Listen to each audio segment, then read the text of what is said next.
Hey.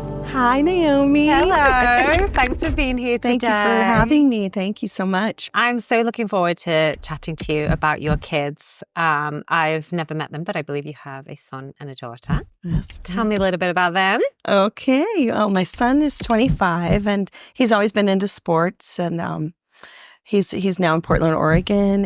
He's a great kid, and they're adults now, really. My daughter's 23. Yeah. She's amazing. Also, and she's working in the veterinarian industry, just being a vet tech right now. And yeah. Great. About them. Awesome. And then tell me about you, Paige. So you're their mom, you're a vegan activist. Where did the veganism come from? Did it come from you? Did it come from the kids? Well, my daughter came home at 13 years old in middle school and told me she was going vegan. She is a vegan. And I said, okay, good for you. And I realized I never wanted to go vegan. It's the kind of thing that I have a friend who's 25 years in veganism. And if I'd wanted to, I would have gotten interested, right? But when your 13-year-old child comes home and says she's going vegan, I got interested. Okay, well, I was going to say, if you went, yes, okay, that's quite a positive reaction to what a lot of parents would have, particularly mine. Was there a part of you that was like, oh my goodness, what is this? And what is it going to do to my child? Was there fear there at all? 100%. Okay. Let me get down to it, because I was like, wait, that's kind what? of a more standard reaction. No, I know. I mean, honestly, I was like, wait a minute. Okay, good for you. But what's that going to do to our lives? Yeah. I was still feeding my son who was in sports, lacrosse, my husband, myself. And I had no interest in going vegan. That's why I'm saying I didn't want to go vegan. I wasn't looking to go vegan. Mm-hmm. But when your child comes home, at least this is what I've grappled with, is I started to get interested. I wasn't planning to go vegan. That's the other thing. I was figuring out how to support her in her health and wellness and development as a vegan person. Right. And so then I started looking into it. But here's the thing that happened, though. I would go grocery shopping and buy things that I thought were vegan, bring them home.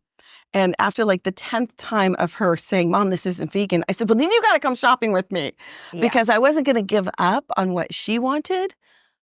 So that was the thing that I felt like that was like the transition for me and she started making her own meals. That was the other thing. Okay, so she figured out how to make it easy for me, because I, again, was still feeding myself and my husband and my son. I wasn't going to make 2 dinners. I wasn't going to be inconvenienced with what she wanted, but I started to get curious. Right. And then knowing that, like, how is she going to be healthy enough? Is she going to make it through? Is she going to live? Like, what is she going to do about her protein and nutrients and things like that? So when she said vegan, then you had an idea of what it was, but you weren't 100%. Did you think it was the same as vegetarian? For sure. Right. Okay. So you thought, well, she's still going to be eating the dairy and the eggs, right? Right. And then she said no. And I have because my girlfriend's vegan, she had said a few things to me about like, oh, no animal products. We would always just go to vegan restaurants together to play it safe. And I was curious. I'm like, well, she's super healthy. We were really into health for, all the years. And so I said, well, she's super healthy. And then I trust her. Okay. And so my girlfriend, so I had enough information to say, okay, well, my girlfriend's still alive. She's doing great. She's thriving. It can't be all bad, Right. I mean, and it came out of nowhere. I'm just telling you, this is not something my daughter always loved animals, but I never would have thought she would bring home the veganism lifestyle change, like a whole world change. What was the trigger for her? Did she see something? Did someone say something? She was studying food waste. Okay. And she came upon videos about animals and treatment of animals in the food industry, and particularly in dairy with the mother cows and the baby cows. That was one of the things. Right. Which I didn't realize, we need nursing mothers and mothers of cows to provide milk, dairy, ice cream, and so forth for humans. We take the babies away from nursing with their mothers. Mm-hmm. And I'm like, what? I mean, so much of it, I would say in my generation, if you start to have those wake-ups, you realize we're not told any of this information. You have to look, you have to search hard. Yeah. And before, the internet, And before any of it, I just believed whatever was told to me, whatever I was taught in school. I didn't question. I didn't Right. question it because, well, the doctors know best and my educators know best, and, academia and so forth. So I didn't think to look deeper. And let me just say, if I saw somebody going rah veganism, like animal rights people, I would steer away from them. I was like, okay, they've got a point. They're fighting for something that's for them. I wouldn't get interested. Right.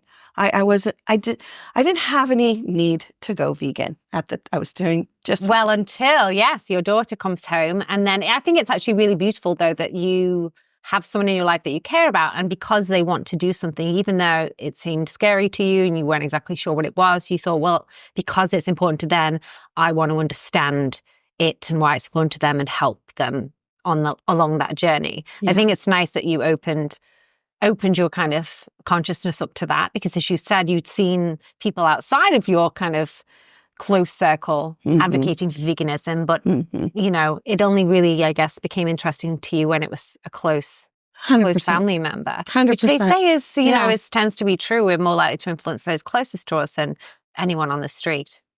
I think the other point is that I birthed my daughter at home, and since that time, I took the power back for my own self. And so I started to really pay attention to a lot more things that I could control rather than that I could make choices about, right?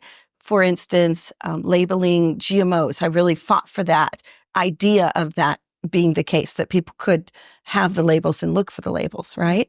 Or I was activist and environmentalist. I helped produce events for Earth Day for 3 years and help promote them. And I felt like that was kind of taking the power to say, hey, let's make some changes for our Earth, to have a healthier planet for our children and the next generations. So I also, at the same time, it kind of all came together. There was a few restaurants in my neighborhood that we had just moved to, that people I was working at a gym teaching group fit classes to women, and they would say, you would love this place, and before vegan, right? And it was all plant-based. And I walked in and I was like, okay, organic, healthy, yum. And so I started eating there a lot. Well, at this particular restaurant in my neighborhood was a screen that had facts about chickpeas versus chicken, broccoli versus beef, protein and nutrition facts. And I remember thinking, like, I never knew that. So I started getting curious about jackfruit. They had the most amazing jackfruit tacos. And so I started ordering those. Like, I would go in there like 2-3 times a week. And at the same time, this movie was released called Cowspiracy. And it says The Sustainability Secret. And I'm like, that sounds really interesting. So my daughter and I sat down and watched it together. And within like the first 15 minutes, and they're talking about water usage and the water usage that is needed for, this mother cow to then be a nursing mother, to be, for her to get her feed, and just like kind of walking you through all the details of how much water I grew up in California. I spent a couple of years here and there, but for the most part, we've been in a drought for years, right? We've been told to change to sustainable plants in our front yard, which is phenomenal. I love this. Also, shorter showers, right? And I was the crazy mom with my son turning off at the spigot after 5 minutes. I would go down and turn it off. So I thought to myself, what? All this water is being used for the food that I'm eating? Wow. And I went, I've got to go vegan for me, or I'm going to be a hypocrite. I will be a walking hypocrite if I'm committed to leaving a better planet for my children and children's children. I need to go vegan and figure this out. So I said, yes, I'll never forget, October 1st, 2015, I'm in. And then I would make lots of mistakes. Like order something, bring something home, things that you fumble through it until you figure it out. Yeah, it's not you don't overnight become an expert in veganism or how to eat. Yeah. I mean, it took me a year to figure out how to make a really good latte. I tried all the milks and all the combos, and I was like, why is this type of milk splitting and this type of milk tastes funny? And it's got to get, you've got to get it in line with your taste preferences as well. So it's definitely a journey in that respect. But I think, like you say, once you know your reason and you clearly cared about the things your daughter cared about and what was important to her, and the planet, you said. And, you touch upon how much water it takes to create a beef patty. And it's ludicrous, isn't it, that we're told to take shorter showers when we could actually take a year of long showers and save more water by just eliminating beef burgers from our diet. But yeah, I think when you find that information out, if you care about those things, it's a no-brainer what you should do next. You should go plant-based. Yeah. And I'm not saying it's easy by any means. And that's why I say I didn't want to, because disrupting my whole family, right? My daughter and I have now disrupted my family and my extended family, because now we're the vegans. I'm the vegan. My daughter can go anywhere and do anything, but I'm a little bit more of an activist about the plate and about the environment that I'm in. Once I started to even get more information, I realized I don't really want to put myself in those situations. If I can make a choice to not sit dining with people who are eating animals, it's better for my mental wellness. So I navigate that every day if I want to be with other people besides vegans, right? Right. So is that something that you find difficult then, is to eat at a table with non-vegans? 100%. So how do you, if you're an activist, how do you reach people that you are close to, like your daughter was with you, without sort of, I guess being around them in those social situations where food comes into play? Because it's tricky, isn't it? It's tricky to maintain a good relationship with friends and family if you don't eat with them. Eating seems to be what brings everybody together, right? So how do you navigate that as an activist? I think the lockdown really kind of did a number on all of us. And I started to realize that I'm very selective now who I spend my time with. And I put my family to the top. And at first, I would say probably 2019, which would have been 4 years in, I definitely was like, everybody has to go vegan right now. We have to do this right now, right? And so I kind of was pushing a lot at my family and my extended family, friends, and so forth. It's touching because I remember that person and how far I've come to, sitting with friends yesterday. My friend is dealing with a health crisis, a serious one, fatal. And, basically like, will you please come? Because I don't know how many days I have. And I sat there, and before I might have not. I was suggesting that we all go to vegan restaurants, and some of them were like, why? Like, why are you pushing this on us? And it was hard I tried to call and have a conversation, but so do I have any advice for anyone? I mean, obviously we're going to go through our own journey, and we're going to make mistakes. I've made a lot of mistakes in the past almost 10 years. So many. And yet I returned to love. And I think the lockdown really gave me, I ventured out to find in myself what really matters, not being right. So in other words, letting go of being right and returning to love. And that's what brought me to being with my family. If we're dining wherever, it's not my first choice. So I've turned them on to a lot of vegan restaurants and vegan recipes and, food that I bring. But if that's the choice, to be with my 98-year-old aunt, to go to a place that she loves, I'm going to go and I'll order my fruit bowl and they'll order what they order. But I'm going to go because being with my family who lives all over, that's more important than being right. Yeah. The love. Well, I think certainly most of us as vegans have been through that journey of first feeling angry, that we didn't have all this information previously, that it was hidden from us and we weren't able to express ourselves the way we want to. Now that we, have realized all these things about the environment and the animals, and we've become vegan. And then there's that frustration that everybody else won't follow suit when they are presented with the same information, or worse still, they won't even acknowledge the information because it's not something they want to learn about or are ready to learn about, right? So I think we all go through that stage of feeling angry and frustrated and wanting to assert, right, ourselves and our knowledge upon other people. But yeah, I think most of us do realize over time that you can't coerce anybody into doing something they don't want to do. You can lead with love, like you say, you can lead by example, but you certainly can't make anybody care about something they don't care about. Right. I notice you haven't mentioned your son's veganism. So is it something he is not ready to follow suit with, or? No, he's not ready to follow suit with yet. And in fact, he said to me, Mom, I really don't want to talk to you anymore because all you talk about is veganism. I've had that comment off my own mother. So, and then that was years ago. And so he literally said to me recently, like, Mom, you've really changed. Yeah.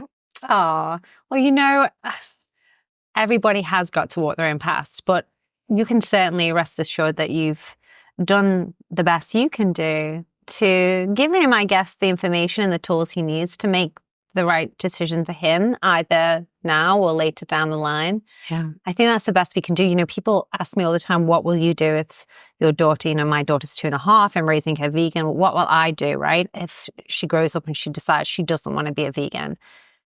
And I guess I will feel disappointed, but I won't do anything because I'll have done all I can do, right? Yeah. To give her what I believe is the best platform for a healthy, sustainable, kind life and a better future.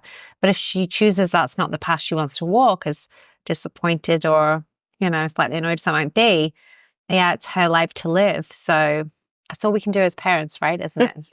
Well, I do will our say, best. we do our best. And the other day he sent me a picture and he said 2 meatless Sundays in a row, Mom. And I'm like, wow. Okay, So I'm just leading by example. We've been traveling the last 2 summers together with his girlfriend as well. And so we look at what vegan restaurants. And he will tell you to this day, the scallops we had when we were on our travels in, I think it was Ireland, because we went to go do kind of a heritage journey of our families, Scotland and Ireland and the UK. And he said those scallops were memorable. So I'm thinking, if I can figure out how to make those, they weren't scallops, they were mushrooms. Right, yeah, yes. I've seen that. And everyone at the table, our whole table was loving them. They were so delicious. So yeah, I've upped my game with cooking. All of our Thanksgivings have been vegan the past 5 years.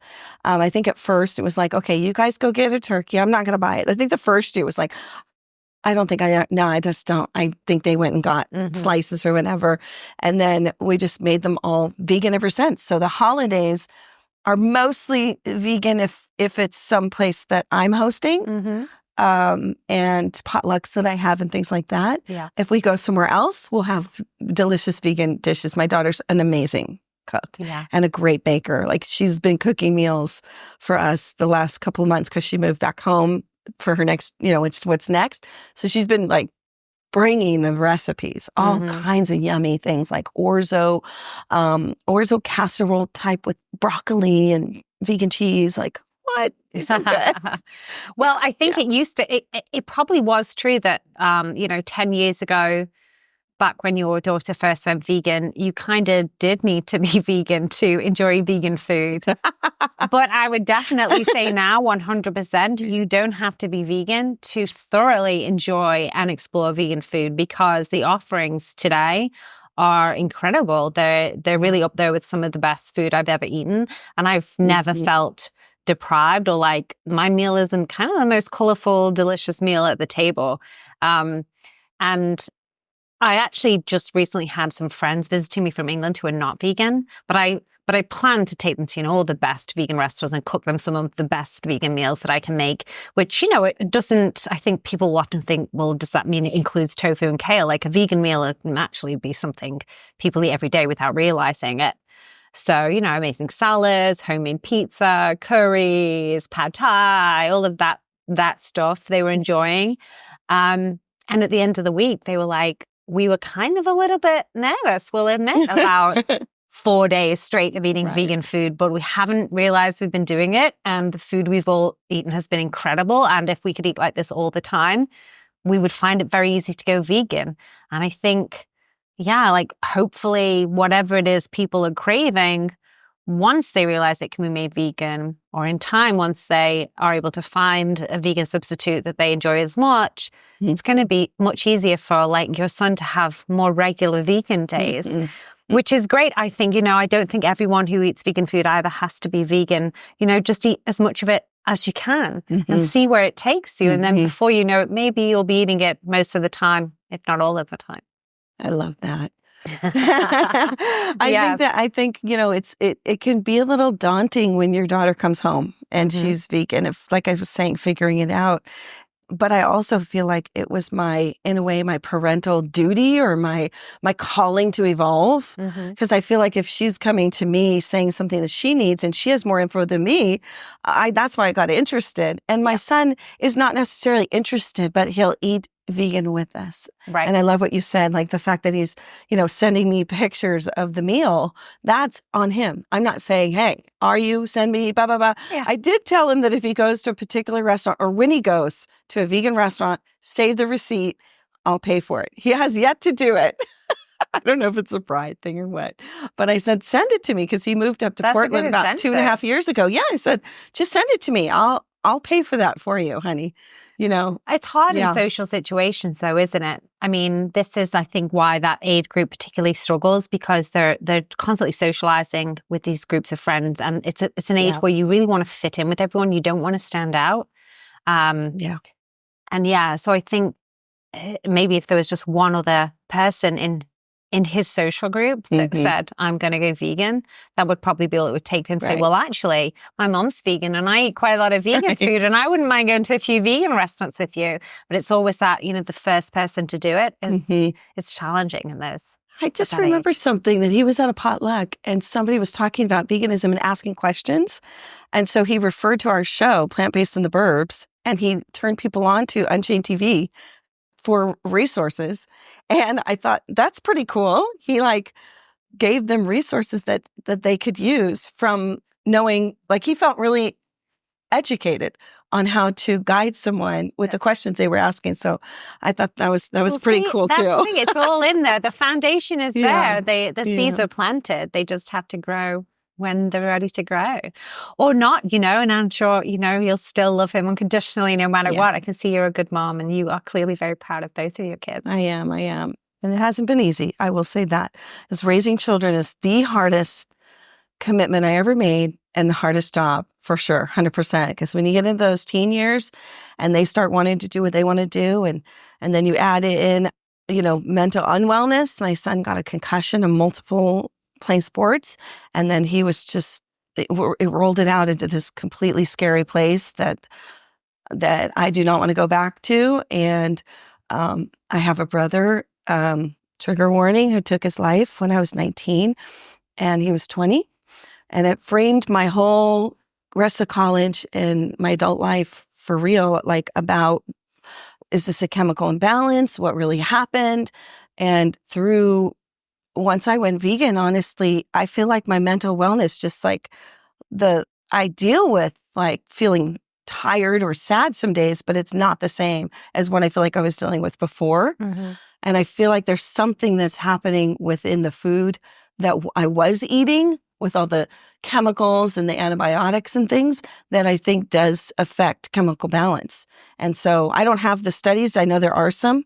I'm not a scientist. I'm just telling you how I feel. Yeah. And so with my son, I was just paid a lot of attention to what I was feeding him even then, and then going vegan, just really wanting to make sure he wasn't getting any dyes. Like a lot of dye, you know, can cause hyperactivity apparently. And so that's a piece that is like an added bonus of going vegan is the mental wellness. Yeah. I think certainly if you care about, like you say, the planet and the animals, there's a component of feeling like actually you're making choices that align with your values. And that kind of brings its own sense of calm, doesn't it? When you're making those food choices, as opposed to ordering something and thinking, well, I don't really know where this comes from, so I'm going to like compartmentalize and just eat it and then maybe feel a little bit bad afterwards. I definitely think, certainly for me as well, that there's been this kind of peace with what I'm consuming now that I know what a good choice and a bad choice looks like, essentially. And that's not to say as a vegan we always make great choices, right? You know, I know dark chocolate's not great for the environment, but I still have a bit of dark chocolate now and again. So I think almonds, some people say almonds, depending on where you live. Right. Exactly. Right. So I think it's important also to recognize that no one's perfect, especially vegans. We're not perfect either, right? We're just making some choices that we know to be good choices when it comes to food and what we wear and what we use, that align with our values. And I think that's what people need to, I get picked on a lot of times, but you do this still and you do that and you buy from Amazon and you've used a plastic bottle. Yeah. And you have a phone and you have a, you have a phone, you drive a car. I mean, it could be, and you're living. Right. You're breathing. You're exactly. You're moving. You're going places. Yeah, you're traveling on the freeways. You fly on an airplane sometimes, right? It's layers of it. Right. We're always trying to progress. So the veganism, is just really one step in a good direction. Not everybody's right direction, but it is definitely, unarguably, a good direction. And I think a great way to lead by example for our kids, for sure. I want to say something about, there may be parents that their kids come home and say, I'm vegan, right? And it may not be accessible for you to go to a market right away and get things. I think to anyone out there that's a struggle, the struggle can be real for them. And I would never put like my journey on someone else's to say, oh, well, you should go do this. I do feel it would be beneficial to get curious. Right. So that's basically, what I have learned is once she came home, I said, wow, I know she loves animals, but I didn't realize, it opened that Pandora's box for discovery. And I think anyone can listen to their children and find out what that's about. That perhaps, they had, a piece of chicken and they realized that, that wing was actually a chicken that they just visited at a farm or something, and they made the connection. And, being an adult, we're not always making those connections. We've been taught differently, and we have a lot of filters to, like you said, to compartmentalize, to exist, to make it through, especially once you become, then you make that commitment. You're constantly like, okay, I'm not going to look at that billboard, that truck that's driving by, this, the juicy, dead cow burger thing. It's like, whoo. So, but I guess just circling back to the parents, the invitation is to get curious, because when you start digging, you may discover, and it will disrupt your life. But I say it's the best thing that I've ever done. Hands down. Besides birthing her at home. For me, that was what worked. A son born in a hospital, daughter born at home, what worked for me. Yeah.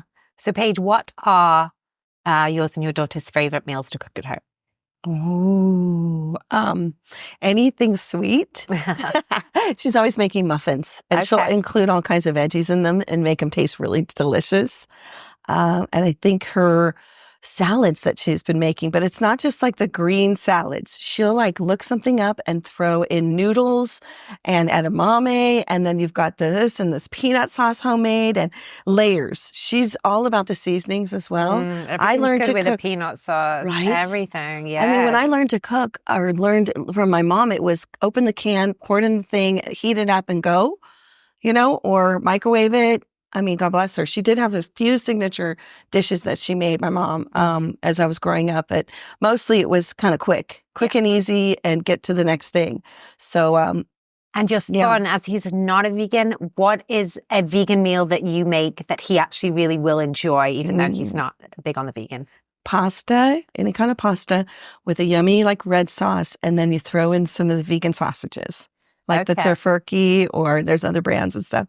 And then you put veggies with it. Loves that. Okay. So that's a go-to for sure. He's coming home in a few weeks, so we'll be making that. Good. Yeah. And then obviously a very important question, which everybody always has to know, is where are you getting your protein? I didn't realize plants had protein. Who knew, right? I didn't know.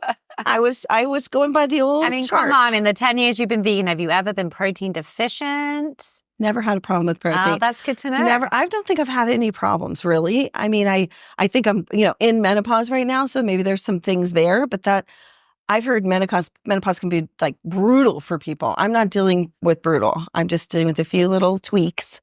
But for the most part, I honestly, I felt more healthy these years than I don't have to worry about it. Right. Because so many of my friends are on multiple medications. I'm on nothing. Yes. They're constantly, they're talking about their health already because, we're in the later 50s. It's like, wow, I'm not dealing with that. And it's quite ironic, isn't Yeah. it, really, that when you first go vegan, you're actually thinking about food a lot because you're constantly trying to figure out if something has animal products in it, if it doesn't, if, you know, what you can make switches with. So I think it is true that when you go vegan, you are very focused on the food, and it is this process of learning. But once you get the hang of it and it becomes your normal, and I'd say it was very much my normal after about a year, then, like you say, it's something you actually don't have to worry about anymore. You never have to worry if you're getting enough of anything, because when you're eating a whole foods plant-based diet, you generally are. And you don't have to worry about a lot of the chronic illnesses that develop in later life, because a plant-based diet is, you know, proven in many studies to reduce the risk of almost all chronic illnesses. So it is actually quite nice to not have to worry, once you get the hang of it, about a plant-based diet and nutrition and your health in later life. So that is quite a nice thing for the mental health. by the way, I do need to mention this. When we started cooking vegan at home and I would put it on the table, my son would say, "This sucks, Mom." And I'd say, "Okay, you're working. You know where to get food. I'll see you later. There's plenty of stuff in the refrigerator." Because that's what I was making. I was like, I was at some point not going to cook any more animals. So he knew that either eat it and figure out how to enjoy it. Maybe it needs more seasoning. Maybe it needs more. And he was already 15. So it was a little bit like, you know, he'd been working, had some money, and it was push and pull. It was not pretty. He'd push himself away from the table and leave.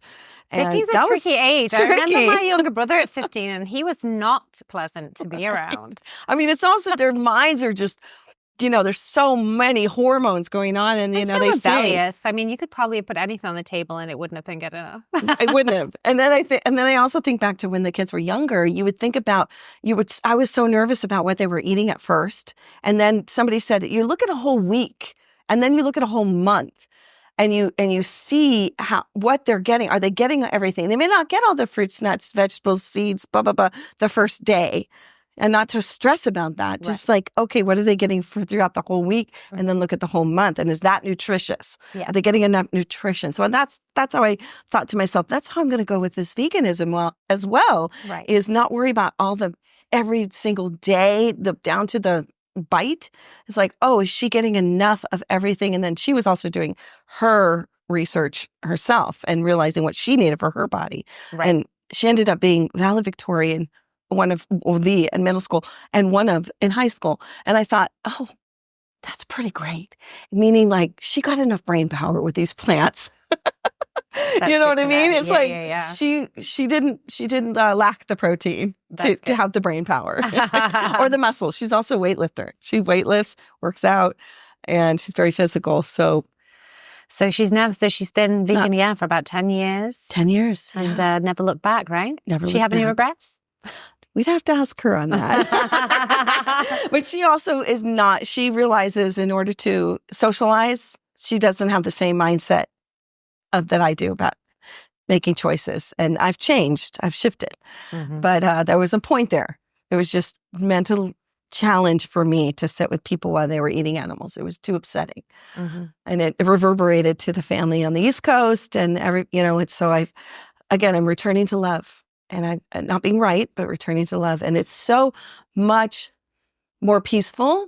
And people are now coming to me in the family and the extended family, sharing their stories. Mm-hmm. So once I let go of being right, that everyone has to go vegan like right now, that's not going to happen. And to have compassion for the journey and to let people just be versus trying to get them to do something. And for ourselves, we've got to be compassionate with ourselves. We're not always going to think getting it right at the advocacy. But yeah, I think that's a great way. I mean, that's what veganism is all about, right? Having compassion for others and for ourselves. Mm-hmm. I think you're doing a great job. Thank you.